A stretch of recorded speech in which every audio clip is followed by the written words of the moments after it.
ᱥᱟᱹᱜᱩᱱ ᱡᱚᱦᱟᱨ ᱱᱚᱣᱟ ᱜᱟᱛᱮ ᱜᱟᱫᱮᱞ ᱠᱳᱪᱤᱝ ᱥᱮᱱᱴᱟᱨ ᱯᱟᱦᱴᱟ ᱥᱮᱫ ᱠᱷᱚᱱ ᱟᱯᱮ ᱥᱟᱱᱟᱢ ᱠᱚᱜᱮ ᱥᱟᱹᱜᱩᱱ ᱥᱤᱸᱜᱟᱹᱲ ᱟᱥᱟᱭ ᱤᱧ ᱥᱟᱱᱟᱢ ᱠᱚᱜᱮ ᱟᱹᱰᱤ ᱱᱟᱯᱟᱭ ᱢᱮᱱᱟᱜ ᱯᱮ ᱛᱟᱵᱚᱱᱟ। ᱪᱚᱞᱚ ᱛᱟᱦᱞᱮ ᱛᱮᱦᱮᱧᱟᱜ ক্লাস ᱵᱚᱱ ᱮᱛᱚᱦᱚᱵᱟ। চলো তাহলে আগের দিন তো আবো বায়ু দূষণ শব্দ দূষণ ওনা কো সম্পর্কে বাডাই লিদাবন তেহেন দো আবো জল দূষণ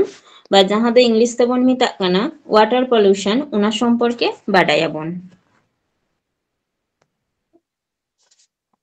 ᱟᱵᱚ ᱥᱟᱱᱟᱢ ᱠᱚᱜᱮ ᱵᱟᱰᱟᱭᱟᱵᱚᱱ ᱡᱮ ᱫᱟᱜ ᱨᱮᱱᱟᱜ ᱟᱨ ᱢᱤᱫᱴᱮᱱ ᱧᱩᱛᱩᱢ ᱫᱚ ᱦᱩᱭᱩᱜ ᱠᱟᱱᱟ ᱡᱟᱦᱟᱸ ᱟᱵᱚ ᱵᱚᱱ ᱞᱟᱹᱭᱫᱟ ᱡᱤᱣᱤ ᱵᱟ জীবন। ᱟᱵᱚ ᱱᱚᱣᱟ ᱵᱤᱥᱥᱚ ᱨᱮ ᱢᱳᱴ ᱫᱟᱜ 100% যদি দাগ ᱨᱮᱱᱟᱜ পরিমাণ সাবাবন তাহলে আবো ᱧᱮᱞᱟᱵᱚᱱ ᱡᱮ 97% ᱡᱟᱦᱟᱸ দাগ ᱢᱮᱱᱟᱜ ᱛᱟᱵᱚᱱᱟ ᱚᱱᱟ ᱫᱚ ᱦᱩᱭᱩᱜ ᱠᱟᱱ ᱛᱟᱵᱚᱱᱟ ᱡᱟᱦᱟᱸ ᱢᱮᱱᱫᱟᱵᱚᱱ ᱡᱮ বুলুং দাগ বা নোনা দাগ যাহা ওনা কিন্তু ওনা তো আবহাওয়া ᱧᱩ পক্ষে ᱫᱚ উপযোগী ᱵᱟᱝ ᱠᱟᱱᱟ শুধু ওনা 97% মা ওনা ᱫᱚ নোনা বা বুলুং দাগ কান তাবনা যাহা দো মহাসাগর করে বা সমুদ্র ওনা করে মেনাক তাবনা আর তারপরে যাহা অবশিষ্ট 100% মধ্যে যাহা আরো 3% তেহেন কান তাবনা নোয়া গে হয়ে কান তাবনা আবহাওয়া সাধু দাগ যাহা দো আবহাওয়া ᱧᱩ পক্ষে উপযোগী।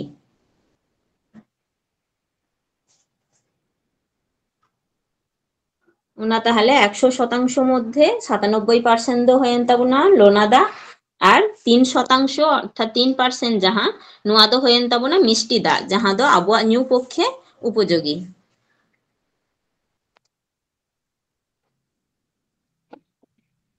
নোয়া তাহলে আবহাওয়া যাহা ᱧᱩ দাগ বন লেইদা নোয়া রেনাক পরিমাণ দো সীমিত গিতাবনা আর নোয়া রেনাক উৎস কহ মেনদাই সীমিত গিয়া তাই আবো যে আবো হই যে আবো বিভিন্ন রকম কর্মকাণ্ড যাহা কবন কুড়াও দা বা অতিমাত্রায় যদি নোয়া ভাগে দা যাহা খন আবো সোর্স নাম দাবন ওনা কো যদি যাচ্ছে তাই ভাবে ব্যবহার আবন উন দো আবো নেলাবন যে দাগ দূষিত কান তাবনা বা দাগ ওনা ᱧᱩ দাগ রেনাক সমস্যা নেলক কান তাবনা ᱟᱵᱚ ᱧᱮᱞᱟᱵᱚᱱ। ᱱᱚᱰᱮ ᱚᱱᱟᱜᱮ ᱢᱮᱱᱫᱟᱭ ᱡᱮ ᱱᱚᱣᱟ ᱫᱟᱜ ᱪᱤᱠᱳ ᱞᱮᱠᱟᱛᱮ ᱛᱟᱦᱞᱮ ᱟᱵᱚ ᱱᱚᱣᱟ ᱡᱚᱞ দূষণ যাহা ᱱᱚᱣᱟ ᱪᱤᱠᱳ ᱞᱮᱠᱟᱛᱮ ᱛᱟᱦᱞᱮ ᱦᱩᱭᱩᱜ ᱠᱟᱱ ᱛᱟᱵᱚᱱᱟ ᱦᱚᱸᱜᱼᱚᱭ ᱡᱮ ᱢᱮᱱᱫᱟᱭ বিভিন্ন রকম দাগ ᱨᱮᱱᱟᱜ ᱡᱟᱦᱟᱸ স্বাভাবিক পরিবর্তন বা যাহা জলজ বাস্তুতন্ত্র কো মেনাক তাবনা নোয়া তো আবো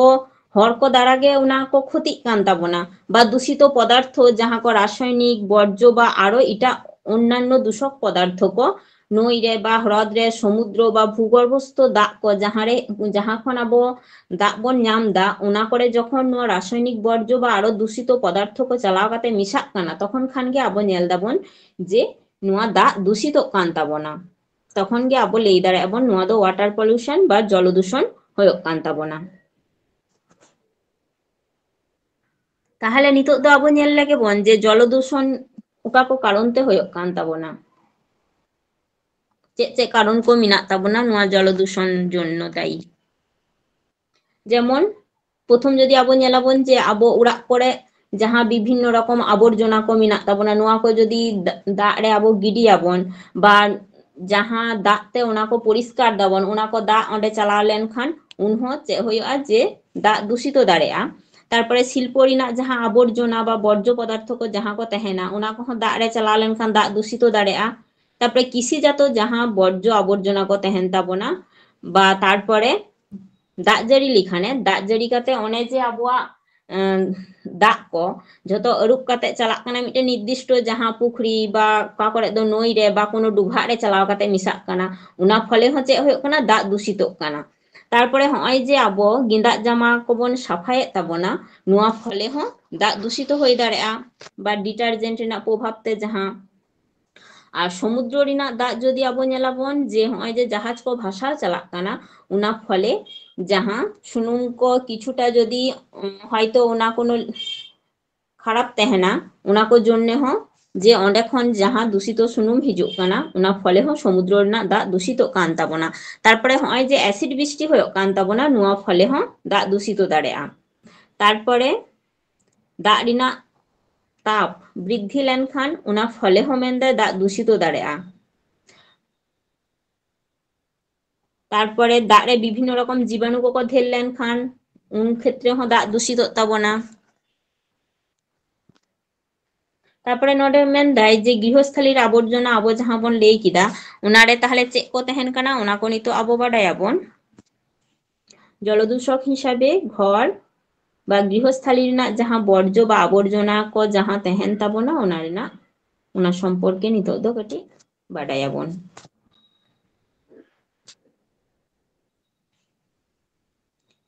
ᱚᱲᱟᱜ ᱠᱚᱨᱮᱱᱟᱜ ᱡᱟᱦᱟᱸ আবর্জনা বা বর্জ্য পদার্থ ᱡᱟᱦᱟᱸ ᱠᱚ ᱛᱟᱦᱮᱱᱟ ᱚᱱᱟ ᱠᱚ ᱢᱟᱫᱽᱫᱷᱚᱢ ᱛᱮ ᱟᱵᱚ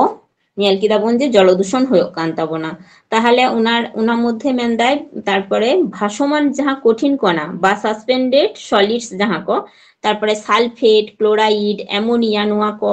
এছাড়া বিভিন্ন ব্যাকটেরিয়া কো ᱛᱟᱦᱮᱸ ᱞᱮᱱᱠᱷᱟᱱ ᱦᱚᱸ ᱫᱟᱜ ᱫᱩষিত ᱫᱟᱲᱮᱭᱟᱜᱼᱟ। ᱱᱚᱜᱼᱚᱭ ᱡᱮᱢᱚᱱ কোনো কিছু জিনিস ᱨᱮᱱᱟᱜ সবজি কো নয় যে আবো আগুই দাবন ওনা কো এবার যখন বন নেলা মিদ জায়গা রে ওনা আবো সবজি ᱨᱮᱱᱟᱜ খোসা কো যাহা ওনা কো ᱛᱟᱦᱮᱱᱟ ᱚᱱᱟ ᱠᱚ ᱡᱩᱫᱤ ᱢᱤᱫ ᱡᱟᱭᱜᱟ ᱨᱮ ᱫᱚᱦᱚ ᱠᱟᱜᱼᱟ ᱵᱚᱱ ᱚᱱᱮ ᱡᱮ ᱚᱱᱟ ᱢᱚধ্যে ᱢᱤᱫᱴᱮᱱ দুর্গন্ধ সৃষ্টিᱜᱼᱟ ᱚᱱᱟ ᱦᱚᱸ ᱡᱩᱫᱤ ᱫᱟᱜ ᱨᱮ ᱢᱮশᱟᱜᱼᱟ ᱩᱱ ᱥᱚᱢᱚᱭ ᱫᱟᱜ ᱫᱩষিত ᱫᱟᱲᱮᱭᱟᱜᱼᱟ। বা নয় যে রান্না ইসিন দাবন যাহা আবো ইসিন রে যাহা দাগ কবন ব্যবহার দা বা বাথরুম করে বা হোটেল রেস্তোরাঁ করে অন্ডেনা দাগ কহ যদি মেনদাই বা উচ্ছিষ্ট যাহা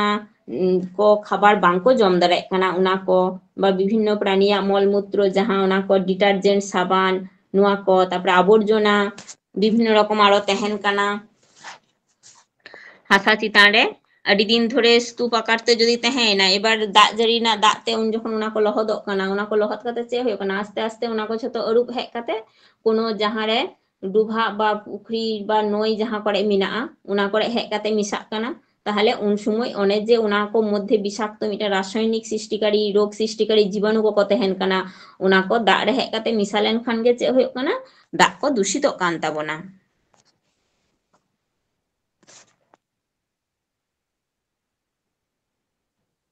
তারপরে নোডে মেনদাই যে হাসা লাতারে যাহা ভৌম জল মিনাক তাবনা ওনা ছোট ছোট জলধারা কহ মেনদাই দূষিত কানা অক্সিজেন না চাহিদা বাড়াও ফলে দাগ মধ্যে নানা ধরন রেনা লেদাই যে রং নেলোয়া কারে হঁ ঘোলাটে টাইপ নেলোয়া কারে না দাগ দো হয়তো শো কানা দমে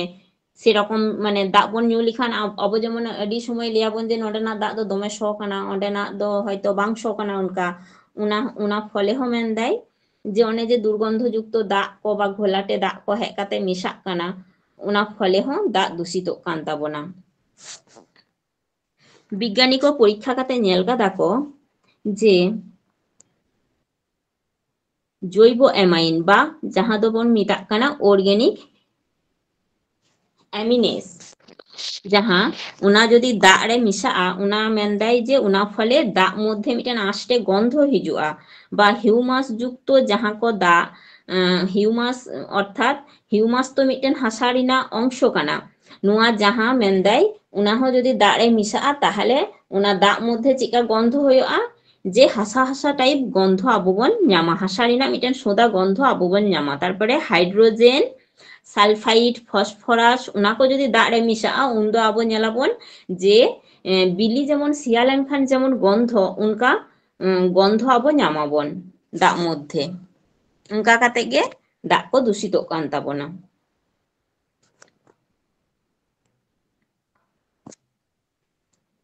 তারপরে শিল্পজাত যাহা আবর্জনা কো তেহেন কান তাবনা ওনা কো ফলে যেমন দাগ দূষিত কান তাবনা যেমন বিভিন্ন কলকারখানা করে যদি আবো ñেলাবন যে খাদ্য প্রক্রিয়াকরণ বা নরম পানীয় যাহারে জুতো কানা বা বস্ত্র বয়ন চর্ম রাসায়নিক সার উৎপাদন যাহারে হয়ক কানা ওনা করে বা যাহা করে বিদ্যুৎ উৎপাদন হয়ক কানা ওনা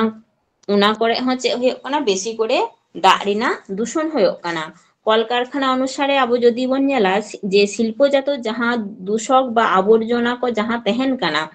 ওনা কো ফলে চে হয়ক কানা অধিকাংশ ক্ষেত্রে গে যেমন তামা সীসা ক্রোমিয়াম ক্যাডমিয়াম দস্তা নোয়া ধাতু তারপরে জৈব অজৈব সালফার যৌগ তেহেন কানা ফসফরাস ফ্লোরিন নোয়া রাসায়নিক পদার্থ যুক্ত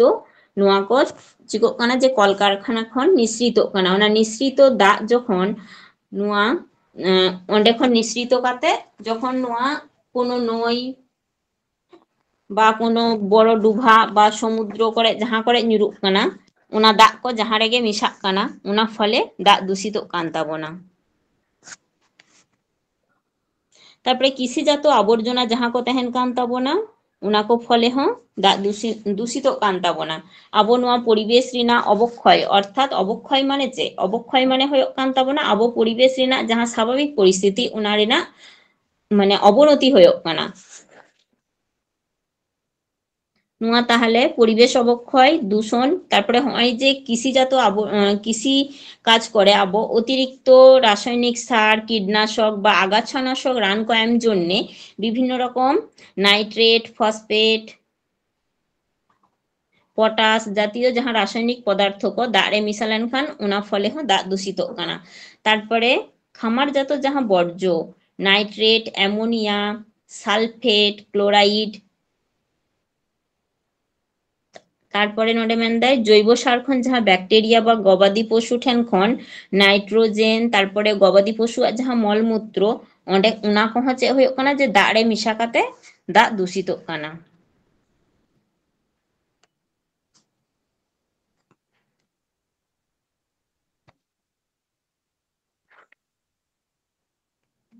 तारपरे जनबसति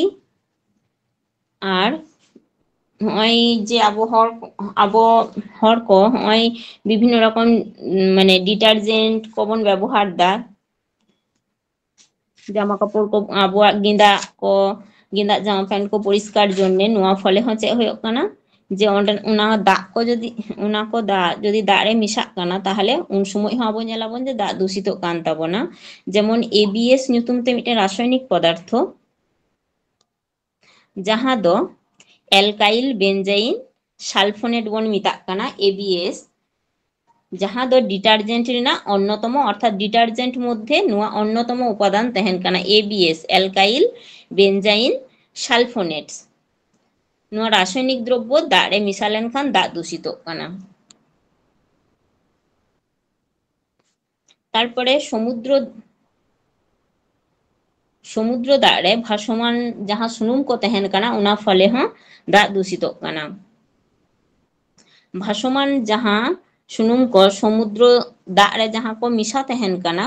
उना मेनदाय जे दाग ए दूषित होइदा उना फले चेक हुयुग काना उना दाग मध्य जहाँ जलज प्राणी को बा उद्भिद को तहन काना उनको को गुजुग काना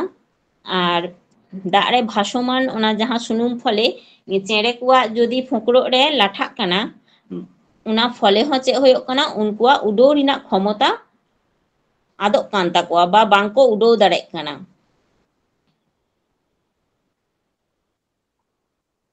उना फले हो चेक हुयुग काना जे चेड़े को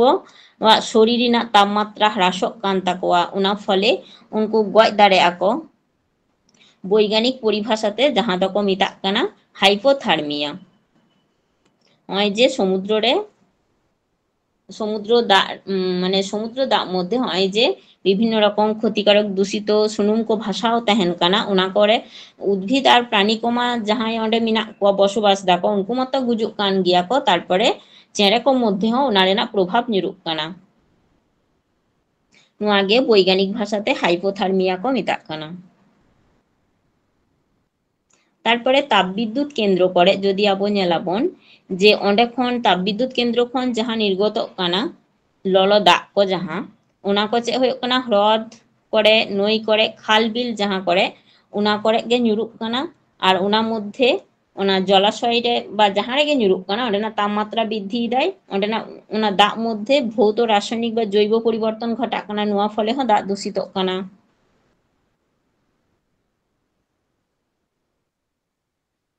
तारपरे जदि आबो नेलाबोन आरो विभिन्न रकम कारण को जहाँ मेना ताबोना जेमन नर्दमा रेना दूषित दाग जहाँ को उना माध्यम तेहों दाग दूषितोग कान ताबोना तारपरे दाग जारी पड़े जनबसति बा जहाँ करे आबो चाषबास दाबोन जहाँ खेत को बा कृषि जमी जहाँ ओना करेना कीटनाशक को रासायनिक सार को बा विभिन्न रकम भासमान कणा को ओंडे खन दाग जारी रेना दाग ते ओना को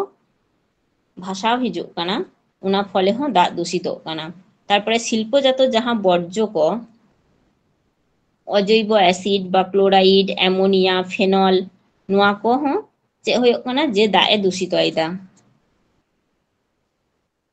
तारपरे एसिड बृष्टि होई दाड़े नुआ एसिड बृष्टि ना प्रधान उपादान दो चेक काना जे सालफिउरिक एसिड और नाइट्रिक एसिड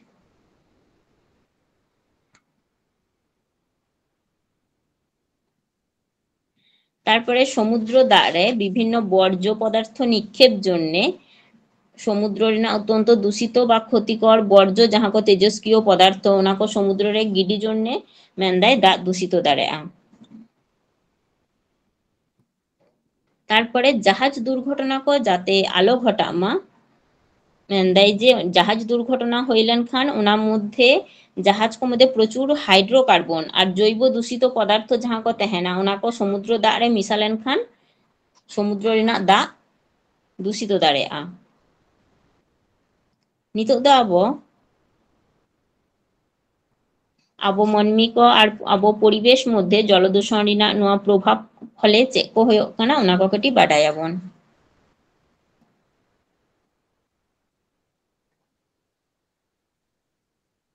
আবো মানমী কো মধ্যে জলদূষণ রেনাᱜ যাহা প্রভাব ওনা নিতোগ ᱫᱚ আবো ᱧᱮᱞ ᱞᱮᱜᱮ ᱵᱚᱱ যে নোয়া দূষিত জল খন চেক কো হই দাঁড়াᱜᱼᱟ যেমন টাইফয়েড, জন্ডিস, আমাশয়, কলেরা, আন্ত্রিক, ডায়রিয়া, টিবি, হেপাটাইটিস, তারপরে চর্মরোগ, আর্সেনিক দূষণ নোয়া কো হই দাঁড়াᱜᱼᱟ। তারপরে অ্যাসবেস্টস জাতীয় রাসায়নিক পদার্থ কো যাহা দূষিত জল দূষিত দাগ মিশা লেনখান অ্যাসবেস্টোসিস হই দাঁড়াᱜᱼᱟ আর ক্যান্সার নোয়া কো হই দাঁড়াᱜᱼᱟ। তারপরে তামা, ক্লোরিন, পারদ, নিকেল, লোহা, সায়ানাইড নোয়া কো খন চর্মরোগ বা লাইহস্য রোগ হই দাঁড়াᱜᱼᱟ আর পারদ দূষণ জন্য দো মিনামাটা রোগ হইয়া।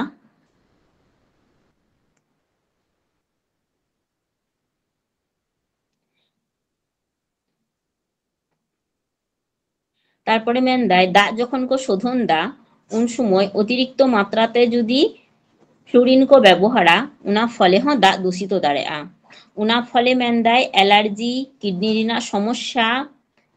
প্যারালিসিস, হাড় করেনাᱜ বিকৃতি উনা কো রোগ ᱧᱮᱞᱚᱜᱼᱟ।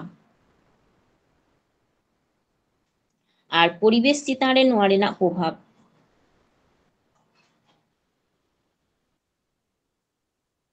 হাসা চিতান রে নোয়া জলদূষণ রেনাᱜ প্রভাব লাহা বন ᱧᱮᱞ লেগে তাহলে। দূষিত দাগতে যদি মেনদায় চাষবাস করা হইয়া তাহলে ব্যাকটেরিয়া আর হাসা মধ্যে বসবাসকারী যাহাই জীবাণু কোকো তেহেন তাবোনা উনকুয়াক ক্ষতি হইয়া উনা ফলে হাসা রেনাᱜ উর্বর ক্ষমতা হ্রাসয়া।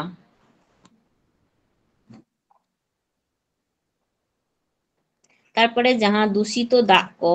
মেনদায় হাসা মধ্যে ওনা ক্ষার রেনাᱜ পরিমাণ বৃদ্ধি যায়। দূষিত দাগ আবার উদ্ভিদা শারীরবৃত্তীয় পরিবর্তন ঘটাওয়ায় ওনা ফলে যাহা শস্য কো আববন উৎপাদনা ওনা রেনাᱜ গুণগত মান নষ্টয়া বা ফসল উৎপাদন হ আবহাওয়া ঠিকঠাক বাং হয়ে তাবোনা। তারপরে সামুদ্রিক পরিবেশ চিতান রে নোয়া দূষিত দাগ রেনাᱜ প্রভাব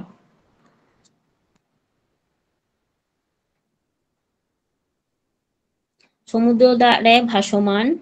সুনুম রেনাᱜ অনে যে বিভিন্ন রকম আস্তরণতে সামুদ্রিক প্রাণী কো উদ্ভিদ কো ক্ষতি কানা কো এমনকি হাকু হকো ক্ষতিগ্রস্ত কানা কো।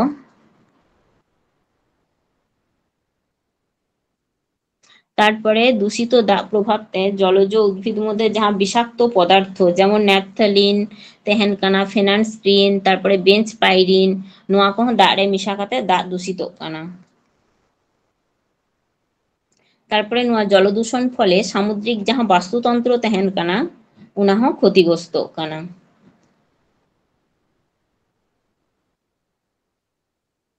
জলদূষণ নিয়ন্ত্রণ রেনাᱜ উপায় বা প্রতিকার কো নিতো আবো ᱧᱮᱞᱟᱵᱚᱱ।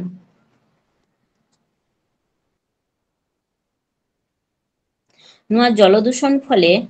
মেনদাই যে জীবজগৎ রেনাᱜ মারাত্মক ক্ষতি হই দাঁড়াᱜᱼᱟ। ওনা জন্যে দাগ যাতে আলো দূষিত মা ওনা সে আবো সচেতন তেহেন হয়ে তাবোনা বা বিভিন্ন রকম পদক্ষেপ কো হাতাও হয়ে তাবোনা যাতে আবো নোয়া জলদূষণ বন নিয়ন্ত্রণ দাঁড়াᱜ মা।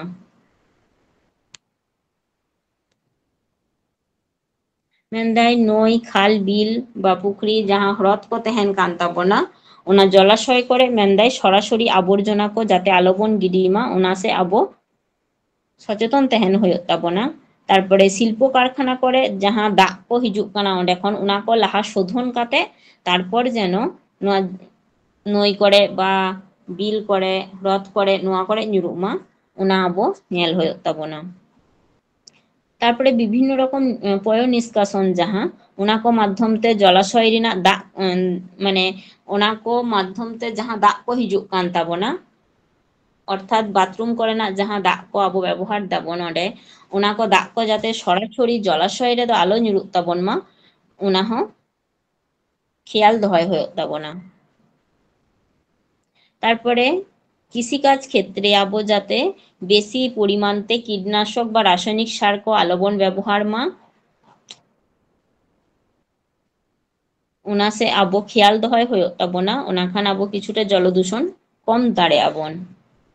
তারপরে জীবজন্তু হয় যে বিভিন্ন রকম জীবজন্তু কো গুজুগ কানা কো উনকু যাতে দাগ রে আলোবন গিডি কমা মিটেন নির্দিষ্ট জায়গা রে আডিটা ডুভা কাতে উনকু অঁᱰᱮ বন তুপা কোয়াবন তাহলে হয়তো আবো ñᱮᱞᱟᱵᱚᱱ যে দাগ ᱨᱮᱱᱟᱜ দূষণ যাহা ᱦᱩᱭᱩᱜ ᱠᱟᱱᱟ ᱚᱱᱟ ᱟᱹᱰᱤᱴᱟ ᱠᱚᱢᱚᱜ ᱛᱟᱵᱚᱱᱟ। তারপরে হয় যে যখন ñᱮᱞᱟᱵᱚᱱ যে আবো বসন্ত কো বা কলেরা কো যাহা কো ᱦᱩᱭᱩᱜ ᱠᱟᱱᱟ বিভিন্ন রকম হয় যে রোগ কো ᱦᱩᱭᱩᱜ ᱠᱟᱱ ᱛᱟᱵᱚᱱᱟ उन समय तो उनको मध्य जीवाणु को प्रवेश दा उना फले नौका हो कान ताकोवा उन समय जहां हर को मध्य उना रोग रिना प्रकोप नेलो काना उनकुआ माने किचरी को उना को दो आबो विभिन्न माने मेंदाई जे उना को सावधानते সাফাই হইয়া বা উনকুয়া যাহা কো তেহেন তাকো উনা কো ললো দাগ মধ্যে আবো জীবাণুনাশক কাতে উনা কো বন অরুপ তাকোমা। তারপরে তেল সুনুমবাহী যাহা জাহাজ কো তেহেনা উনা কো মেনদাই যে যাতে দুর্ঘটনা আলো ঘটাক মা বা সুনুম কো যাতে ওনা সমুদ্র রে আলো হিজুক মা ওনার জন্যে লাহা থেকে যখন ওনাতে সুনুম কো উগুইদা লাহা রেগে ভাগে ঠিকঠাক মানে ñেল হইয়া যাতে কোনো রকম প্রবলেম আলো হইও মা।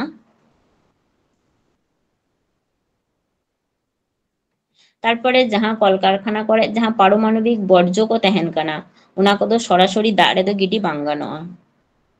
নোয়া কো পদক্ষেপ ছাড়াও মেনদাই যে জনগণ কো সচেতন কো হইয়া বা আইন প্রণয়ন মাধ্যমতে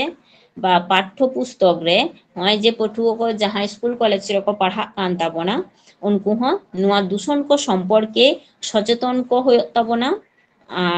মানে ওনা বিষয় কো পাঠ্যসূচি রে অন্তর্ভুক্ত হইত তাবনা তাহলে হয়তো ñেলাবন আবো যে নুয়া দূষণ নিয়ন্ত্রণ রে আগু গানোয়া।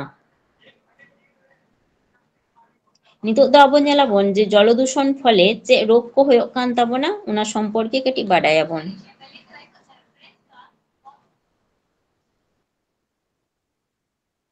যেমন কলেরা নোয়া কলেরা রোগ দ ভিব্রিও কলোরি বা ভিব্রিও কলোরি নামক যাহাই ব্যাকটেরিয়া উনি মাধ্যমতে নোয়া কলেরা রোগ হইও কানা আডি সময় আবো एग्जाम করে হিজুগ গিয়া যে কলেরা রোগ রেন জীবাণুয়া ñুতুম চে তাহলে ভিব্রিও কলেরি নোয়া দো তাহলে কলেরা যাহা মারাত্মক ডায়রিয়া জনিত যাহা আজার বা রোগ ওনা কানা নোয়া রোগ রে আক্রান্ত লেন খান মেনদাই উনকু মধ্যে উনি রোগী মধ্যে চে হইয়া যে দাগ রিনা অভাব ñেলো অর্থাৎ জলশূন্যতা উনি মধ্যে ñেলোয়া। তারপরে ডায়রিয়া নোয়া হমেনদাই যে দূষিত দাগ বা খাবার মাধ্যম থেকে নোয়া ব্যাকটেরিয়া বা ভাইরাস বা পরজীবী নোয়ারেন আবো মানে যখন গে যাহা হরমোর মধ্যে প্রবেশ আকো উন সময় নোয়া ডায়রিয়া হয়ে দাঁড়ায়। তারপরে টাইফয়েড नोडे जेमन टाइफয়েড रोग रेन जहां बैक्टेरिया उनिया ᱧᱩᱛᱩᱢ दो होयो कना सालमोनेला टाइफी ताहले टाइफয়েড रोग रेन जीवाणु दो होयो कान जीवाणु बा बैक्टेरिया जहां उनी दो होयो कान तबनाय सालमोनेला टाइफी नुई द्वारा सृष्टि कना नुआ टाइफয়েড नुआ दूषित जल दूषित दा बा खाबार को ग्रहण माध्यम থেকে नुआ रोग होयो कना। তারপরে হেপাটাইটিস এ দূষিত দাগ বা খাবার মাধ্যম থেকে নোয়া হেপাটাইটিস এ ভাইরাস আবহাওয়া হরমোন মধ্যে প্রবেশ লিখান লিভার মধ্যে মেন্দাই লিভারে ক্ষতিগ্রস্তয়া আমাশয় ᱱᱚᱣᱟ ᱫᱚ ᱢᱤᱫ ᱨᱚᱠᱚᱢ ᱞᱟᱡ ᱨᱮᱱᱟᱜ ᱨᱳᱜᱽ ᱠᱟᱱᱟ ᱡᱟᱦᱟᱸ ᱫᱚ ᱫᱩষᱤᱛᱚ ᱫᱟᱜ ᱟᱨ ᱡᱟᱦᱟᱸ ᱠᱚᱵᱚᱱ ᱡᱚᱢ ᱫᱟ ᱚᱸᱰᱮ ᱠᱷᱚᱱ ᱜᱮ সৃষ্টিᱜᱼᱟ। এছাড়া আরো যেমন রোগ কো মেনাᱜ তাবোনা দাগ দূষণ ফলে যাহা কো হয়োগ কান তাবোনা যেমন জন্ডিস মেনাᱜ তাবোনা পোলিও মেনাᱜ তাবোনা আর বিভিন্ন রকম চর্ম রোগ কো মেনাᱜ তাবোনা।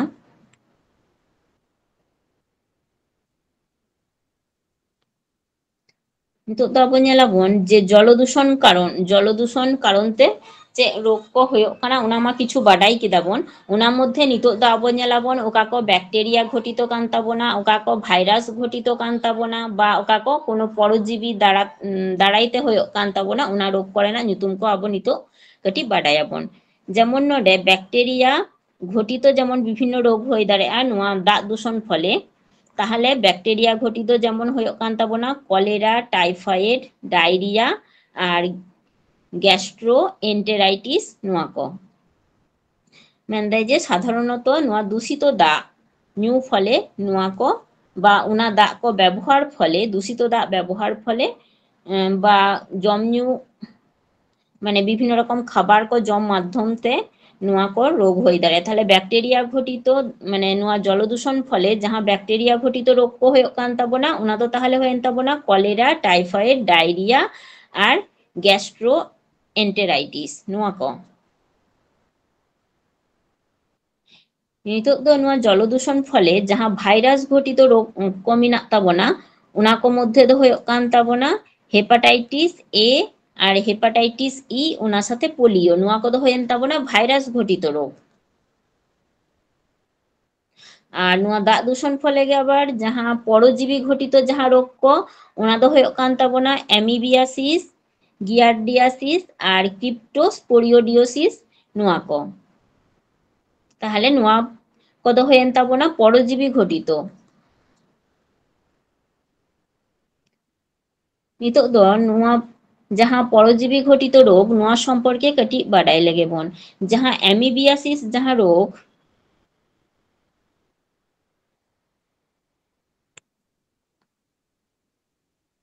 নোয়া যাহা পরজীবী ঘটিত অ্যামিবিয়াসিস নোয়া দ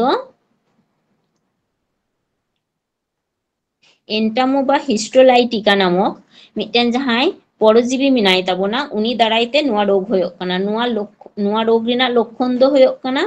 ᱞᱟᱡ ᱦᱟᱹᱥᱩ ᱛᱟᱦᱮᱱᱟ বা রুয়ো তাহেনা বা উলো ভাব তাহেনা ডায়রিয়া নোয়া কো রিনা লক্ষণ নোয়া অ্যামিবিয়াসিস রিনা। তারপরে গিয়ারডিয়াসিস নুই দ গিয়ারডিয়া ল্যাম্বলিয়া নামক মিটেন পরজীবী উনি দাঁড়াতে নোয়া রোগ হয়োগᱼᱟ। লক্ষণ কো দ হয়োগ কানা নোয়া রেহᱚ ডায়রিয়া ᱞᱟᱡ ᱦᱟᱹᱥᱩ ᱛᱟᱦᱮᱱᱟ বা গ্যাস ᱛᱟᱦᱮᱱᱟ উলো উলো ভাব বা লাঙ্গা ভাব নোয়া কো তাহেনা।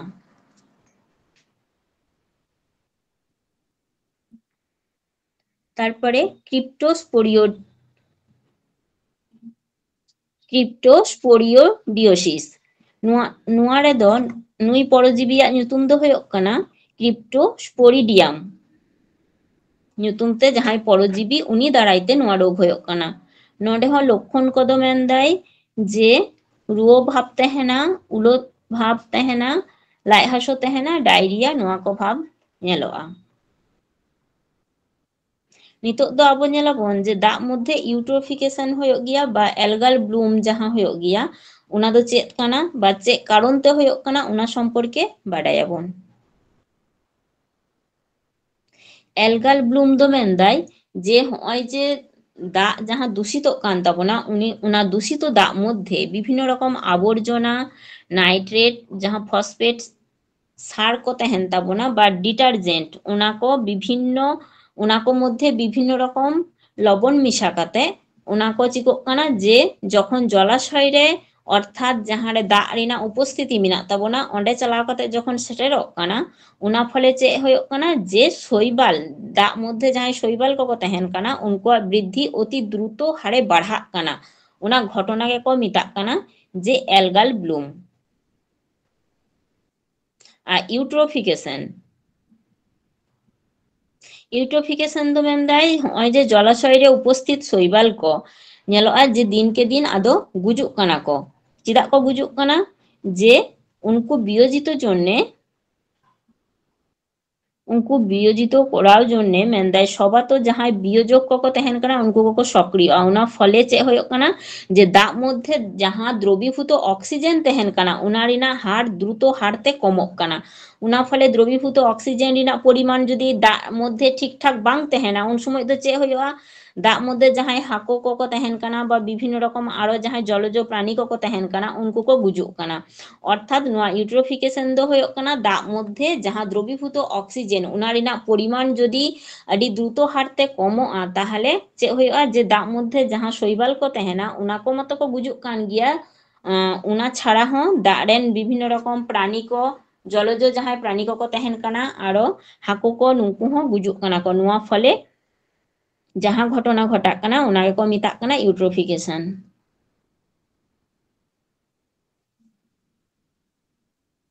তারপরে নোডে যেমন বিওডি সিওডি নোয়া দো চেদ কানা বিওডি রিনা পুরো কথা দো হয়ক কানা বায়োকেমিক্যাল অক্সিজেন ডিমান্ড আর সিওডি দো কেমিক্যাল অক্সিজেন ডিমান্ড।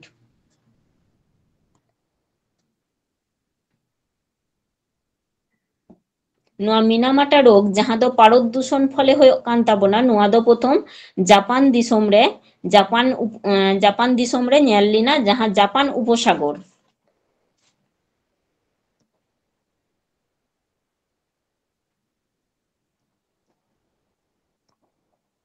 জাপান উপসাগরে প্রথম ñᱮᱞ লিনা নোয়া মিনামাটা রোগ দো যাহা দো পারদ দূষণ ফলে হয়ক কানা।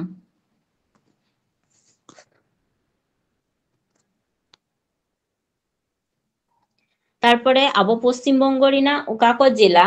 আর্সেনিক ñামোগᱼᱟ যদি আবো ñᱮᱞᱟᱵᱚᱱ যে পশ্চিমবঙ্গ রিনা আর্সেনিক ঘটিত যাহা বেশি ño ওনা দো যেমন নদিয়া মালদা নদিয়া হুগলি হাওড়া বর্ধমান উত্তর দক্ষিণ 24 পরগনা নোয়া কো জেলা করে আর্সেনিক রিনা পরিমাণ বেশি মিনা যতক্ষণ বেশি দো নোডে মালদা নদিয়া নোয়া করে।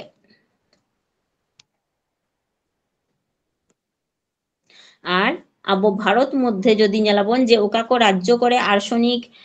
মানে দূষণ রিনা প্রভাব বেশি তাহলে আবো পশ্চিমবঙ্গ বিহার ঝাড়খণ্ড উত্তরপ্রদেশ নোয়া করে নোয়া কো রাজ্য করে ñেলাবন যে ভূগর্ভস্থ দাগ রে আর্সেনিক রিনা মাত্রা যথেষ্ট পরিমাণতে বেশি মেনাগᱼᱟ। তাহলে রাজ্য কদো হয়েন তাবোনা পশ্চিমবঙ্গ বিহার ঝাড়খণ্ড উত্তরপ্রদেশ আর জেলা কদো তাহলে মালদা নদিয়া যতক্ষণ বেশি পরিমাণ দো মেনাগ তাবোনা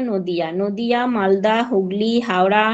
তারপরে বর্ধমান উত্তর দক্ষিণ 24 পরগনা নোয়া করে।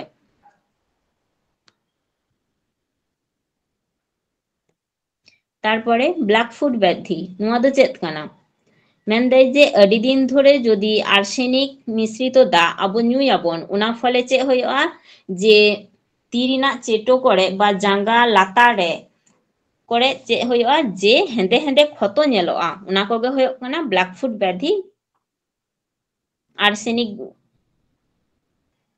দূষণজনিত অর্থাৎ আর্সেনিক ঘটিত দা আবো বন ñু লিখান উন সময় নোয়া ব্ল্যাকফুট ব্যাধি বা ব্ল্যাকফুট ডিজিজ আবো মধ্যে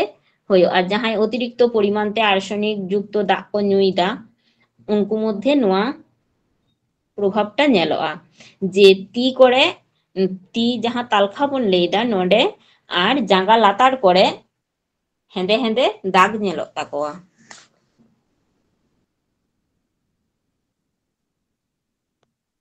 তারপরে দাগ মধ্যে যে ফ্লুরাইড মেনাগᱼᱟ ওনা ফ্লুরাইড দূষণ ফলে চে রোগ কো হয়ক কানা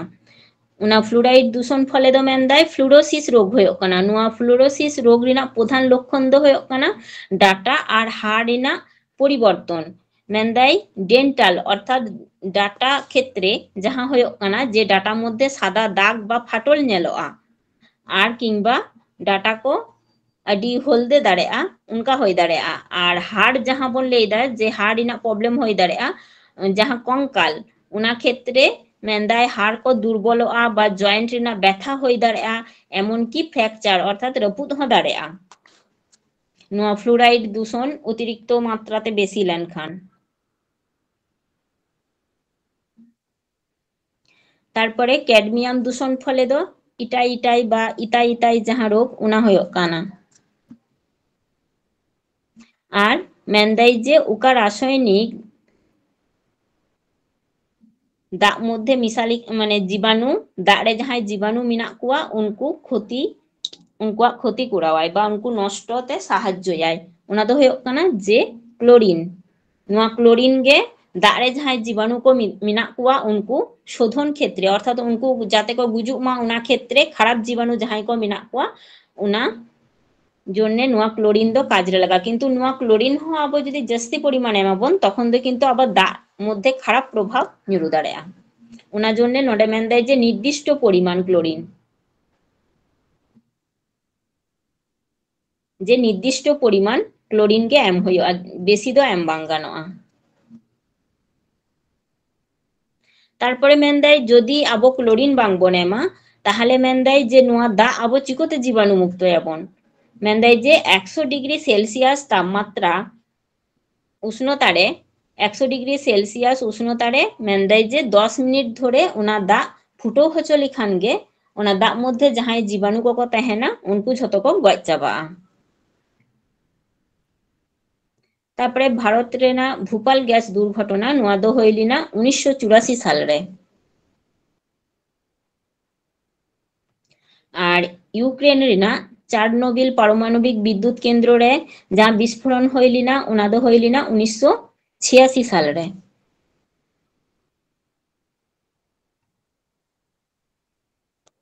WHO বা অন্যান্য সংস্থা মতে হয় যে আবো যাহা দাগ বন ñuইদা ওনারে আর্সেনিক রিনা নিরাপদ মাত্রা দো ᱦᱩᱭᱩᱜ ᱠᱟᱱᱟ 0.01 মিলিগ্রাম পার লিটার অর্থাৎ মিড লিটার দাগ রে 0.01 মিলিগ্রাম আর্সেনিক তেহলেন খান ওনা দো ঠিক গিয়া আবো ñu পক্ষে ওনা দাগ দো ঠিক গিয়া। আর যদি আর্সেনিক রিনা পরিমাণ মেনদাই যে নোয়া আবুয়া ñu দাগ রে আর্সেনিক রিনা সর্বোচ্চ সহনশীল মাত্রা মানে সর্বোচ্চ পরিমাণ আবো বন সহ্য দাঁড়ায় মানে কোন রকম হয়তো নিরাপদ মাত্রা দো ᱦᱩᱭᱩᱜ ᱠᱟᱱ ᱛᱟᱵᱚᱱᱟ 0.01 আর ওনার মধ্যে মেনদাই সর্বোচ্চ যাহা মানে যাহা পর্যন্ত মেনদাই তাও হয়তো উনোটা প্রভাব বাং ñুরুয়া আবুয়া শরীর পক্ষে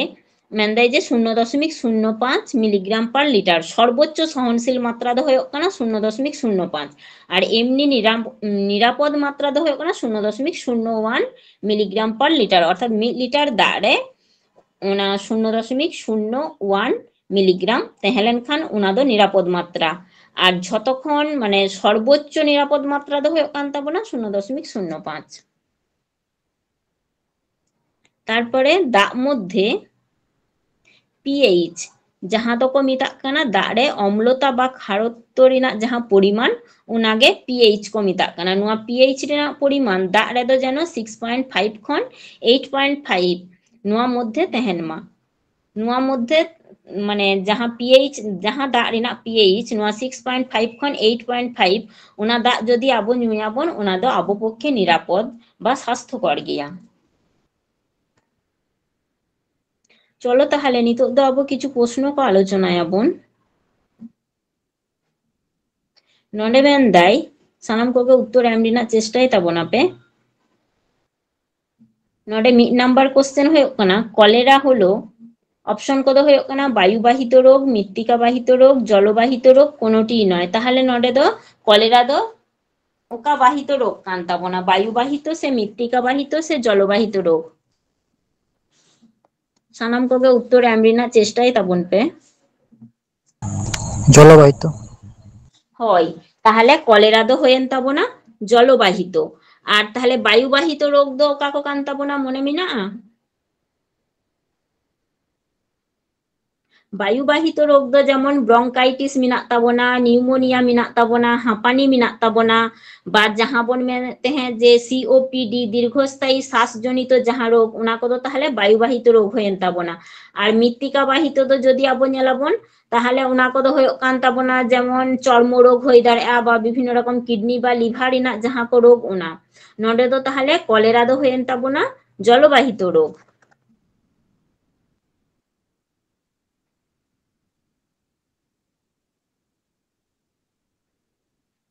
তারপর নিতো 2 নম্বর কোশ্চেন হয়ে কান তাবনা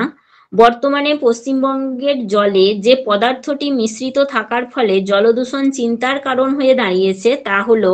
ফ্লোরাইড, আর্সেনিক, লেড যৌগ সে মার্কারি যৌগ কাটা হয়ে তাবনা।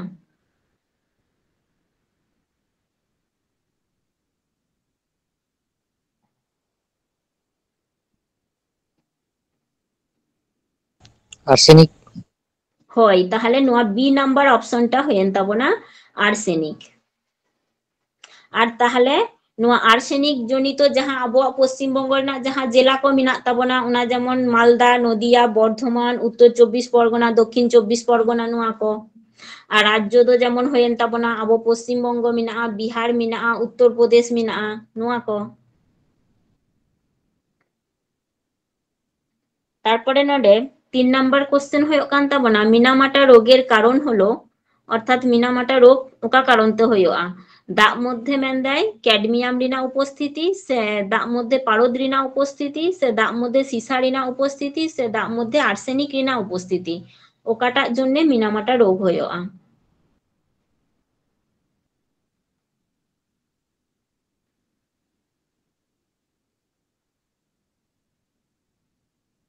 লেই তাবন পে মিনামাটা রোগ দো তাহলে দাগ মধ্যে যাহা পারদ রিনা উপস্থিতি উনা ফলে হয়ে কান তাবনা মিনামাটা রোগ। আর দাগ রে যখন ক্যাডমিয়াম রিনা উপস্থিতি তেহেন কানা উনা ফলে দো হয়ে কান তাবনা ইটাই ইটাই বা ইতাই ইতাই যাহা বন মেনদা উনা রোগ। আর দাগ রে যখন সিসা রিনা উপস্থিতি উন সময় দো হয়ে কান তাবনা ডিসলেক্সিয়া। সিসা রিনা উপস্থিতি যখন দাগ রে বেশি পরিমাণ তে তেহেন কানা উনা ফলে যাহা রোগ হয়ে কানা উনা দো হয়েন তাবনা ডিসলেক্সিয়া। আর ক্যাডমিয়াম রিনা উপস্থিতি উনা জন্য যাহা রোগ উনা দো হয়েন তাবনা ইটাই ইটাই। আর আর্সেনিক রিনা উপস্থিতি উনা মা যাহা ব্ল্যাক ফুড ডিজিজ বন মেনদা উনা। তাহলে নডে মিনামাটা রোগ রিনা কারণ দো হয়েন তাবনা দাগ মধ্যে পারদ রিনা উপস্থিতি নোয়া বি নাম্বার অপশনটা হয়েন তাবনা। তারপরে নডে 4 নাম্বারে মিনা তাবনা যে দাঁতের ক্ষয় করে জলে উপস্থিত ওকাটা নডে অপশন কদ হয়ে কান তাবনা ফ্লোরাইড, আর্সেনিক, ব্যাকটেরিয়া, ভাইরাস।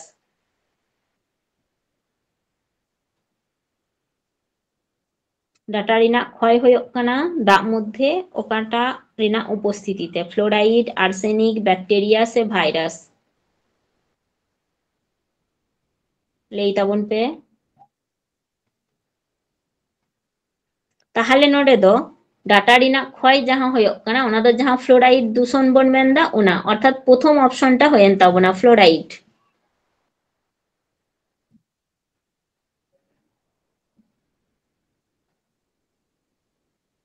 তারপরে 5 নাম্বার কোশ্চেন হয়ে কান তাবনা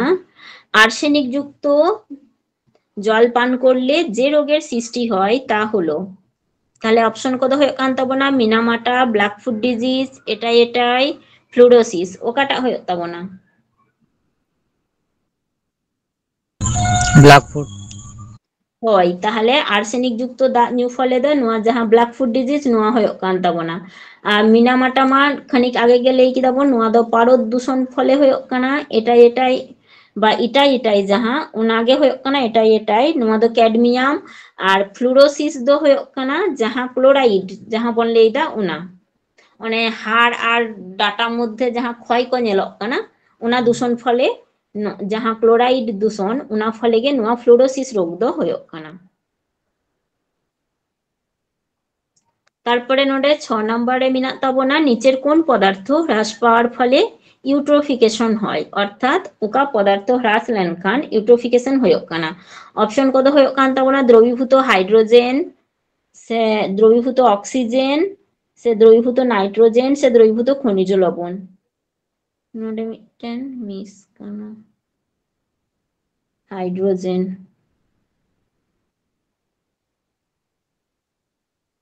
তাহলে দ্রবীভূত হাইড্রোজেন সে দ্রবীভূত অক্সিজেন সে দ্রবীভূত নাইট্রোজেন সে দ্রবীভূত খনিজ লবণ ওকাটা হ্রাসক কান্তে ইউট্রোফিকেশন মানে दाग रे घटाक कना उना फले अब बन लई किदा जे सोई माने जे शैवाल को तहन कना को उनको को गुजुक कना हाकू को को गुजुक कना बा आरो जहां जलज प्राणी को तहन कना उनको को गुजुक कना ओका अभावते ऑक्सीजन दौड़ होय जहां द्रवीभूत ऑक्सीजन ताहले नोडे दो नोआ बी नंबर ऑप्शनटा होय ना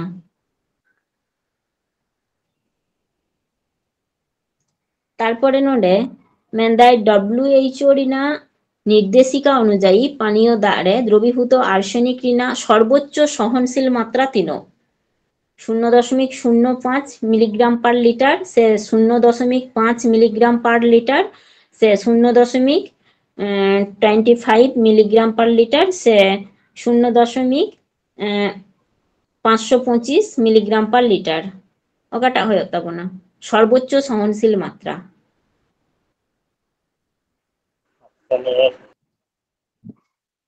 হয় নোয়া এ নাম্বার অপশন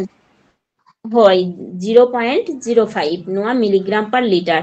আর নোয়া WHO নোয়া রিনা কথা দো হয় কান তাবনা পুরো কথা দো হয় কান তাবনা ওয়ার্ল্ড হেলথ অর্গানাইজেশন অর্থাৎ বিশ্ব স্বাস্থ্য সংস্থা যাহা ওনাকে ইংলিশ থেকে মিতাক কানা ওয়ার্ল্ড হেলথ অর্গানাইজেশন তাহলে নডে দো হয়েন তাবনা 0.05 মিলিগ্রাম পার লিটার নোয়াগে হয় কানা আর্সেনিক না সর্বোচ্চ সহনশীল মাত্রা আর নিরাপদ মাত্রা দো 0.01 মিলিগ্রাম পার লিটার তারপরে পানীয় দারে হয় যে আবো যাহা দাগ বন নিউইদা নোয়া দারে পিএইচ রিনা অনুমোদিত মান 3 नोडे ऑप्शन को होय कना 3.5 खन 5.5 से 6.5 खन 8.5 से 11.5 खन 11.5 से 13.5 खन 14.51 ओकाटा होय तबना 6.5 to 8.5 হয় নোয়া তাহলে 2 নাম্বার অপশনটা হয়েন তবনা 6.5 খন 8.5 নোয়া পর্যন্ত অর্থাৎ পিএইচ এর মান তাহলে নোয়া 2 নাম্বার অপশন হয়েন তবনা চলো তাহলে তেহেনা ক্লাস দো নডে গে মুচো দেবন